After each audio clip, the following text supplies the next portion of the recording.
ఇప్పటి వరకు మనం ఉన్న తరం ఎలా ధర్మాన్ని ఆచరిస్తుంది, ఎలా ధర్మాన్ని అందిస్తుంది అని ఆలోచించాం. నిజంగా విద్యా వ్యవస్థ తరువాతి తరాన్ని ఎలా కాపాడుకోవాలి. ఇవాళ విద్యార్థుల విషయంలో వివేకానంద స్వామి మాట నాకు జ్ఞాపకానికి వస్తుంది.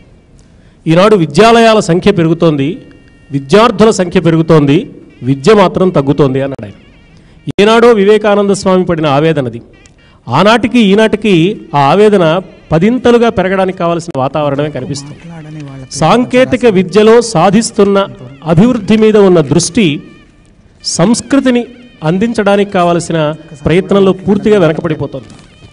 ఈవేళ తల్లిదండ్రుల ఆలోచన విధానం కూడా ఎలా ఉందంటే, ఎన్ని లక్షలైనా సరే ఆ యంత్రంలో మన వాడిని పడేస్తే గిరగిర తిప్పేప్పటికీ వాడు ఇంజనీరో డాక్టర్ అయ్యి చూసుకో అనే పరిస్థితి ఉంటే చాలు.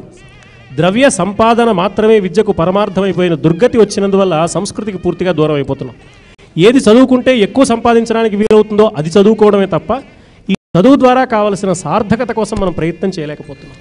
మరొక దురదృష్టకరమైన పరిస్థితి ఏంటంటే, ఉమ్మడి కుటుంబాలు పోవడంతో పెద్దలకి పిల్లలకి అనుబంధం పూర్తిగా పోయి కేవలం పఠన పాఠనాలకే పరిమితం అయిపోయే సంస్కృతిని కథలుగా గాథలుగా అందించే పరిస్థితి కూడా మనకు లోపించిపోయింది. ఇది చాలా దురదృష్టకరమైన వాతావరణం. ఇది ఇలా ఉంటుండగా చాలా చిన్నప్పుడే వాళ్ళ concept schools, model schools, success schools వచ్చేసినందువల్ల వీళ్ళందరూ పడేస్తున్నాం.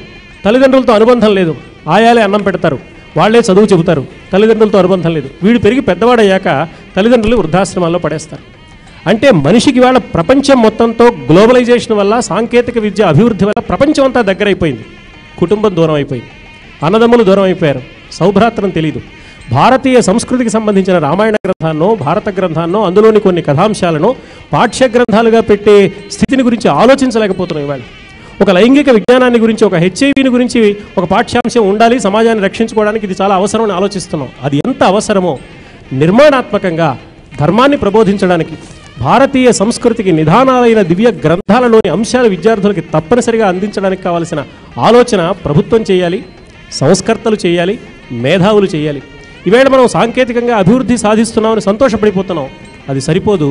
విద్య కేవలం బ్రతుకు తెరువును చూపించేదిగా మాత్రమే కాక బ్రతుకు యొక్క పరమార్థాన్ని కూడా చూపించేదిగా ఉండాలన్న విషయాన్ని మనం విస్మరించినప్పుడు ఈ జాతి చాలా నష్టపోతుంది. ఇప్పటికే చాలా శాతం నష్టపోయింది.